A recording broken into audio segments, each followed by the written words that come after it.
Hi friends, welcome to Harsha and Hitu kitchen. ఈరోజు మీకు potatoes తో 4 రెసిపీస్ ని టేస్టీ అండ్ ఈజీగా ఎలా చేయాలో చేసి చూపిస్తాను. రెసిపీస్ ని పిల్లలకి ఈవినింగ్ టైం స్నాక్స్ గా చేసి పెట్టండి, చాలా ఇష్టంగా తింటారు. ఫస్ట్ రెసిపీ, పొటాటోస్ ని తొక్క తీసి పీసెస్ గా కట్ చేసి కడిగి స్టీమ్ చేసుకోవాలి. బాయిల్ చేసిన పీసెస్ ని స్మూత్ గా చేసి అందులో 1 స్పూన్ సాల్ట్ అండ్ కొంచెం బియ్యం పిండి వేసి పూరి పిండి లాగా కలుపుకోవాలి.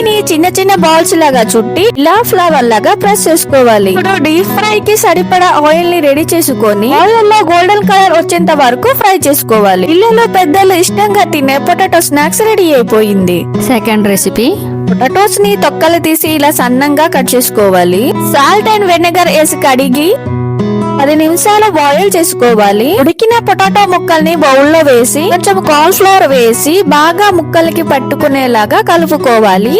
ఈ ముక్కల్ని ఆయిల్ లో బ్రౌన్ కలర్ వచ్చేంత వరకు ఫ్రై చేసుకోవాలి. ఇప్పుడు పాన్ లో 2 స్పూన్ ఆయిల్ వేసి కొంచెం హీట్ అయ్యాక టమాటో సాస్ వేసి బాగా కలుపుకోవాలి. ఇప్పుడు మనం ముందుగా చేసి పెట్టుకున్న పొటాటో చిప్స్ ని వేసి బాగా కలుపుకొని 2 స్పూన్స్ నువ్వులు వేసుకోండి. పిల్లలు ఇష్టంగా తినే పొటాటో స్నాక్స్ రెడీ అయిపోయింది. ఈ రెసిపీని మీరు కూడా ట్రై చేయండి. థర్డ్ రెసిపీ, ముందుగా కట్ అండ్ క్లీన్ చేసుకుని పెట్టుకున్న క్యారెట్ దుంపలని తురుముకొని ఇలా చేతులతో ప్రెస్ చేసి వాటర్ మొత్తం తీసేసి ఒక బౌల్ లో వేసుకోండి. ఇందులో eggs 2, cup corn flour, half cup maida, 1 spoon జీలకర్ర పొడి, 1 స్పూన్ ధనియాల పొడి, 1 స్పూన్ మిరియాల పొడి, కసూరి మేతి, 1 స్పూన్ సాల్ట్ వేసి బాగా కలుపుకోండి. ఇప్పుడు పాన్ లో 2 స్పూన్ ఆయిల్ వేసి కొంచెం బెటర్ ని వేసి ఇలా గోల్డెన్ కలర్ వచ్చేంత వరకు ఫ్రై చేసుకోవాలి.